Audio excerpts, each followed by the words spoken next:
Hello my dear students, how are you all? Students, welcome to our YouTube channel Alok professionals. Students, हम लोग BCom के बच्चों के लिए एक बहुत ही important core paper GST and indirect tax पढ़ रहे थे। And GST and indirect tax में हम लोग एक नया चैप्टर कवर कर रहे थे जिसका नाम था आरसीएफ, रिवर्स चार्ज मैकेनिज्म। अब ये जो रिवर्स चार्ज मैकेनिज्म है, रिवर्स चार्ज मैकेनिज्म चैप्टर है, इस चैप्टर में हम लोगों ने एक क्लास ऑलरेडी कवर कर लिया है जिसमें हम लोगों ने ये डिस्कस किया था कौन कौन से ऐसे गुड्स है जिसके ऊपर हमारे रिवर्स चार्ज मैकेनिज्म एप्लीकेबल होता है। ओके, कौन कौन से ऐसे गुड्स है जिसके ऊपर हमारा रिवर्स चार्ज मैकेनिज्म एप्लीकेबल होता है। Reverse charge mechanism sir basically चीज क्या है, देखो, जब भी कोई गुड्स और सर्विसेज का सप्लाई होता है जीएसटी में, यानी कि गुड्स और सर्विसेज किसी को बेचा जाता है, तो जो सप्लायर होता है नॉर्मली वो ही टैक्स पे करता है। वो बायर से या फिर रिसिपेंट ऑफ द सर्विस से क्या करता है, जीएसटी ले लेता है, including the price of goods और सर्विसेज, और इंक्लूडिंग टैक्स होता है उसमें, और वो टैक्स वो गवर्नमेंट को पे करता है। जो जीएसटी का पेमेंट करना है उसकी लाइबिलिटी भी सेलर का है और सप्लायर का है। जीएसटी पेमेंट का लाइबिलिटी, उसका रिटर्न फाइलिंग का, सबका लाइबिलिटी किसके पास होता है, सप्लायर के पास होता है। बायर को बेसिकली कुछ नहीं करना है, उसे बस पेमेंट करना है। राइट उसे बोला जाता है फॉरवर्ड चार्ज। लेकिन कुछ केसेस ऐसा होता है जहां पे बायर की ये रिस्पॉन्सिबिलिटी बनता है कि उससे गवर्नमेंट को टैक्स देना है, यानी कि जीएसटी पे करना है। उसके साथ साथ बायर को रिटर्न फाइलिंग भी करना है जीएसटी का, और बायर को सारे के सारे कंप्लायंस भी फिलअप करना है।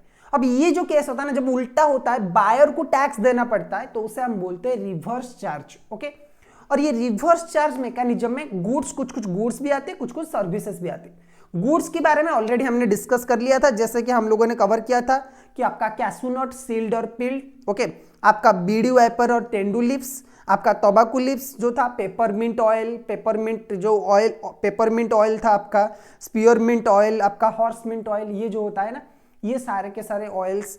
उसके साथ साथ आपका सिल्क कैन वगैरह, इन सब प्रोडक्ट के ऊपर आपका जीएसटी रिवर्स चार्ज मैकेनिज्म में लगता है। Right sir.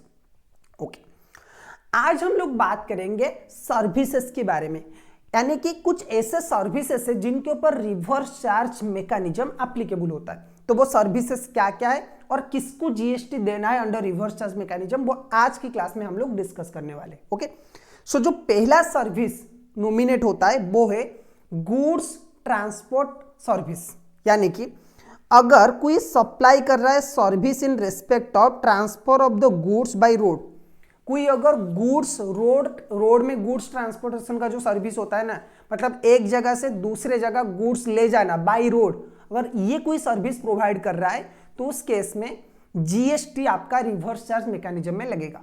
अच्छा देखो, सप्लायर ऑफ द सर्विस कौन होना चाहिए, goods transport agent who has not paid central tax. अच्छा देखो, ये गुड्स ट्रांसपोर्ट एजेंट और गुड्स ट्रांसफर एजेंसी, जिन्हें जीटीए भी शॉर्ट में बोला जाता है, ये जीटीए सर क्या चीज है, देखो सर, क्या ये वो जो आपका जीटीए वाला गेम वाला जीटीए वही है? नहीं। जीटीए सर्विस क्या होता है, नॉर्मली कोई भी पर्सन, अगर मुझे कोई गुड्स अपना एक जगह पे भेजना है, मेरे एक गोडाउन से दूसरे गोडाउन में या फिर कोई अदर स्टेट में गुड्स भेजना है, तो मुझे किसी ना किसी की कोई ना कोई व्हीकल में, या फिर कोई ना कोई ट्रक हो गया या फिर कोई लॉरी हो गया, उसमें भेजना पड़ेगा। बिल्कुल सर। अब इसके लिए क्या होता है, देखो, मैं या तो किसी प्राइवेट ट्रक वाले से या फिर जिसके पास गुड्स ट्रांसपोर्ट व्हीकल है, कोई प्राइवेट ओनर से, उसके साथ बात कर सकता हूं, या फिर कुछ कंपनीज है जो ये सर्विसेज प्रोवाइड करते हैं। ओके, अगर प्राइवेट ओनर के पास में जाऊंगा तो वो मुझे कोई रिसिप्ट वगैरह नहीं देगा कि मैंने कितने का सामान ट्रांसफर किया है। बेसिकली ये ट्रस्ट के ऊपर चलता है और मैं शायद उसके साथ फिजिकली प्रेजेंट भी रह सकता हूं। लेकिन जो गुड्स ट्रांसपोर्ट एजेंसी होते हैं ना, वो क्या करते हैं, आपसे गुड्स जब लेते हैं, जब ट्रांसफर करते हैं गुड्स, वो प्रॉपरली एक रिसिप्ट भी देते हैं आप लोगों को कि कितना का गुड्स उन लोगों ने लिया है, क्या क्या क्वांटिटी का लिया है, कौन कौन से गुड्स है, ये सबकी रिसिप्ट देते हैं। बेसिकली दे आर कंपनीज और लार्जली और रजिस्टर्ड और रेगुलेटेड गुड्स ट्रांसपोर्टर। ओके, उनके पास सब कुछ डॉक्यूमेंट वाइज होता है। आप लोग बहुत सारे कंपनीज के नाम जानते हो, जैसे डिलीवरी एक कंपनी है जो कि अमेजन चलाता है। ओके, फेडेक्स है आपका, ओके, फेडेक्स है, फेडेक्स बोल के एक कंपनी है, और भी बहुत सारी कंपनी है, एक्सप्रेस बोल के, एक्सप्रेस और express.com और ऐसे कुछ एक कंपनी है जो कि गुड्स एंड सर्विसेज में जीटीए सर्विसेज प्रोवाइड करते हैं। ठीक है, अच्छा, जीटीए सर्विसेज अगर कोई प्रोवाइडर करता है ना, कोई जीटीए है गुड्स ट्रांसपोर्ट एजेंट, और उसने जीएसटी में रजिस्ट्रेशन नहीं लिया है, तो वो जिसको भी सर्विस प्रोवाइड कर रहा है ना, उसको क्या करना है, आरसीएम में टैक्स देना है, रिवर्स चार्ज मैकेनिज्म में। तो supplier of the service sir कौन होना चाहिए, goods transport agency who has not paid central tax. अब सेंट्रल टैक्स का मतलब आपको पता है कि सीजीएसटी होता है। तो गुड्स ट्रांसपोर्ट एजेंट जिसने सब सेंट्रल टैक्स पेमेंट नहीं किया, यानी कि जीएसटी में रजिस्टर नहीं है, उस केस में क्या होगा, आरसीएम लगेगा। अच्छा, रिसिपेंट ऑफ द सर्विस जिसको आरसीएम में टैक्स देना है वो कौन होना चाहिए, देखो एनी फैक्ट्री रजिस्टर्ड अंडर और govern by the factories act 1948। कोई अगर फैक्ट्री है और वो फैक्ट्री एक्ट के अंडर रजिस्टर्ड है तो उसे देना है। Any society registered under the society registration act 1860। अगर कोई कोऑपरेटिव सोसाइटी है अमूल के तरह, तो उस केस में कोऑपरेटिव सोसाइटीज जो कोऑपरेटिव सोसाइटी के अंडर रजिस्टर्ड है उसे देना है। Any cooperative society establish bye और अंडर एनी अदर लॉ। अगर कोई कोऑपरेटिव सोसाइटी है वो किसी अदर लॉ के अंडर रजिस्टर्ड है तो उसे देना है। Any person registered under GST, अगर कोई रजिस्टर्ड पर्सन जीएसटी में, चाहे वो इंडिविजुअल हो, एचयूएफ हो, कोई भी हो, उसे देना है। Any body corporate establish under any law, कोई कंपनी है, कोई एलएलपी है, इन्हें भी देना है। Any partnership firm whether registered और not under any law including association of persons. अगर कोई पार्टनरशिप फार्म है, चाहे वो भले ही रजिस्टर्ड हो या फिर ना हो, एंड कोई अगर एओपी है, एसोसिएशन ऑफ पर्सन, तो उन्हें भी देना है। Any casual taxable person located in the taxable territory. अगर कोई कैजुअल टैक्सेबल पर्सन भी है तो उससे भी क्या करना पड़ेगा, आरसीएम में टैक्स देना पड़ेगा, अगर गुड्स ट्रांसफर एजेंसी से आपने कोई सर्विस लिया है। ठीक है, डन सर, ओके। उसके बाद है दूसरा जो सर्विस आपको याद रखना है वो है service provided by an individual advocate including a senior advocate और फार्म ऑफ एडवोकेट्स। देखो, दूसरा जो सर्विस आरसीएम में अंडर आता है वो है service provided by an individual advocate including a senior advocate और firm of advocate by way of legal services directly और इनडायरेक्टली। अगर कोई एडवोकेट आपको कोई सर्विस प्रोवाइड कर रहा है और कोई सीनियर एडवोकेट है जो आपको सर्विस प्रोवाइडेड है, या फिर there is a group of advocates, और एडवोकेट जैसे सीए का फार्म होता है ना, जैसे सीए वाले प्रैक्टिस करते हैं ग्रुप बना के, पार्टनरशिप फार्म बना के, सिमिलरली लॉयर्स भी होते हैं, लॉयर्स का भी फार्म होता है, एडवोकेट्स का भी फार्म होता है।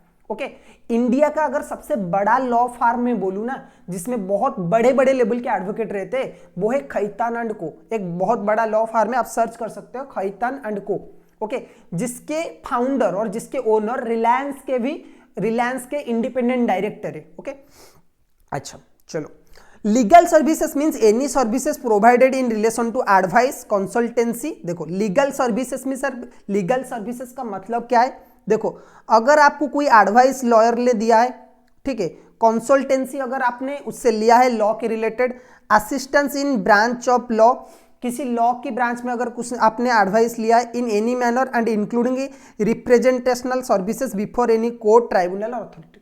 अगर उसने आपके लिए कोर्ट में या फिर ट्राइब्यूनल में, यानी कि स्पेशल कोर्ट में, या फिर एनी अथॉरिटी, कोई डिपार्टमेंट के अथॉरिटी के सामने उसने आपके लिए प्रेजेंटेशन दिया है, आपको रिप्रेजेंट किया है, उस केस में, माने कि लॉयर, अगर कोई लॉयर आपके लिए कोर्ट में केस लड़ा है, या फिर अगर आपने उसके पास जाके कुछ एडवाइस वगैरह लिया है, सपोज डिवोर्स के लिए या फिर प्रॉपर्टी के ट्रांसफर के लिए आपने एडवाइस लिया है, या फिर आपने विल वगैरह बनाने के लिए आपने एडवाइस लिया है, तो उस केस में आपको क्या करना पड़ेगा, जो भी सर्विस रिसीवर है ना, उसे जीएसटी में, आरसीएम में जीएसटी पे करना है। देखो, जो सर्विस रिसीवर है और जो सप्लायर है वो कौन होना चाहिए, N individual advocate including senior advocate और फार्म ऑफ एडवोकेट्स। कोई एडवोकेट हो सकता है, कोई सीनियर एडवोकेट हो सकता है, और कोई फार्म ऑफ एडवोकेट हो सकता है। ओके, अच्छा, उसके बाद सर जीएसटी किसको देना है, any business entity located in the taxable territory. अगर आप एक बिजनेस एंटिटी हो, अगर आप इंडिविजुअल हो तो आपको नहीं देना है, लेकिन अगर आप एक रजिस्टर्ड पर्सन हो, अगर आपने जीएसटी में कुछ सर्विसेज वगैरह लिया है, ठीक है, अगर आपका जीएसटी नंबर है, अगर आप एक बिजनेस एंटिटी हो, तो उस केस में आपको जीएसटी देना पड़ेगा अंडर आरसीएम। सर एक बात बताइए, एडवोकेट वाले भी तो प्रोफेशनल है, इनसे गवर्नमेंट क्यों जीएसटी नहीं लेता है? भाई गवर्नमेंट को पता है कि अगर कुछ ऊपर नीचे हो गया ना, जीएसटी डिपार्टमेंट को पता है कि अगर कुछ ऊपर नीचे हो गया कि हमने कोई गलत नोटिस वगैरह दे दिया, तो ये लोग सीधा जाके कोर्ट में केस कर लेंगे। फिर जीएसटी ऑफिसर को जाना पड़ेगा, जो ऑफिसर इन्वॉल्व है, या फिर प्रिंसिपल कमिश्नर वगैरह को जाना पड़ेगा, टाइम लॉस होगा। तो एडवोकेट से कोई पंगा नहीं लेना चाहता। कोई छोटा एडवोकेट जाके अगर कोर्ट में केस कर लेना तो पूरा डिपार्टमेंट को जाना पड़ेगा। इसीलिए इन लोगों ने बोला कि भाई हम एडवोकेट से डायरेक्टली टैक्स तो नहीं लेंगे, इनडायरेक्टली हम लोग टैक्स लेंगे। आप जो सर्विस ले रहा है एडवोकेट का, उन्हें क्या करना है, आरसीएम में टैक्स देना है। हम एडवोकेट को डायरेक्ट छेड़ेंगे नहीं, अगर छेड़ेंगे तो ये लोग हमारे ऊपर केस वगैरह कर सकते हैं, कुछ भी गड़बड़ हुआ तो केस कर लेंगे, ठीक है। अब केस चलता जाएगा, डिपार्टमेंट को जाना है, ऑफिसर्स को जाना है, कौन टेंशन लेगा। इस वजह से जीएसटी डिपार्टमेंट ने बोला कि भाई हम आपसे टैक्स नहीं लेंगे, जिन लोगों को आप सर्विस दे रहे हो ना, हम उनसे टैक्स लेंगे। अब वो आपसे रिकवर करे, वो जाने, आपकी क्लाइंट जाने, जैसा हो जाए, लेकिन हम आपसे टैक्स नहीं लेंगे, हम आपके क्लाइंट से टैक्स लेंगे। जो लोगों को आप सर्विस प्रोवाइड कर रहे हो, हम उनसे टैक्स लेंगे। सही है, बिल्कुल सर। अच्छा, दो तो हो गए सर यहीं पे। अच्छा, अगर कोई सर्विस प्रोवाइड किया गया है, service supplied by an arbitral tribunal to a business entity. अगर कोई आर्बिट्रल ट्राइब्यूनल है, ट्राइब्यूनल का मतलब होता है स्पेशल कोर्ट, जैसे होता है ना आपका NCLT, national company law tribunal, और NCLAT, ठीक है। इसका मतलब क्या है सर, यानी कि यहां पे सिर्फ कंपनी लॉ का केस लड़ा जाएगा। NCLT का मतलब है नेशनल कंपनी लॉ ट्राइब्यूनल और national company law appellate tribunal, okay. तो यहां पे क्या होता है, सिर्फ कंपनी लॉ वाले केस लड़ा जाता है। जैसे कि इनकम टैक्स का ट्राइब्यूनल है, जीएसटी का एक स्पेशल ट्राइब्यूनल है, जहां पे जीएसटी का सिर्फ केसेस लड़ा जाएगा। तो अगर ट्राइब्यूनल ने आपको कोई सर्विस प्रोवाइड किया है, तो उस केस में अगर आप एक बिजनेस एंटिटी हो और टैक्सेबल टेरिटोरी यानी कि इंडिया में हो, तो आपको क्या करना पड़ेगा, आरसीएम में टैक्स देना पड़ेगा। सही है, बिल्कुल सर, ओके। उसके बाद आता है फोर्थ नंबर आपका, service provided by way of sponsorship to any body corporate और पार्टनरशिप। हाँ, ओके। अगर कोई स्पॉन्सरशिप सर्विस किसी ने प्रोवाइड किया है, किसी बॉडी कॉर्पोरेट यानी कि कंपनी वगैरह को, या फिर कोई पार्टनरशिप फार्म को, कोई LLP हो गया, कोई कंपनी हो गया, कोई पार्टनरशिप फार्म हो गया, इन्हें अगर किसी ने स्पॉन्सरशिप सर्विसेज प्रोवाइड किया है, इन्हें कोई स्पॉन्सर कर रहा है, तो उस केस में क्या होगा, एनी पर्सन जो सर्विस प्रोवाइड कर रहा है, कोई भी स्पॉन्सर हो सकता है, लेकिन ये जो बॉडी कॉर्पोरेट है और पार्टनरशिप फार्म है, इन्हें क्या करना पड़ेगा, आरसीएम के अंडर टैक्स देना पड़ेगा। सपोज मेरा एक पार्टनरशिप फार्म है, मैंने किसी पर्सन को बोला कि भाई मेरा स्पॉन्सरशिप जरा कर लेना, किसी भी एक फंक्शन में स्पॉन्सरशिप कर लेना, या फिर मैं आपको एज ए ब्रांड एम्बेसडर लेता हूँ, आप मेरा स्पॉन्सर कर लो, या फिर किसी यूट्यूबर को मैंने बोला कि भाई तुम मेरा स्पॉन्सरशिप कर लो, तो उस केस में मुझे क्या करना पड़ेगा, जीएसटी देना पड़ेगा आरसीएम के अंडर, ठीक है। चलो, अच्छा, उसके बाद आता है point number 5, service supplied by the central government, state government, union territories और local authority to a business entity.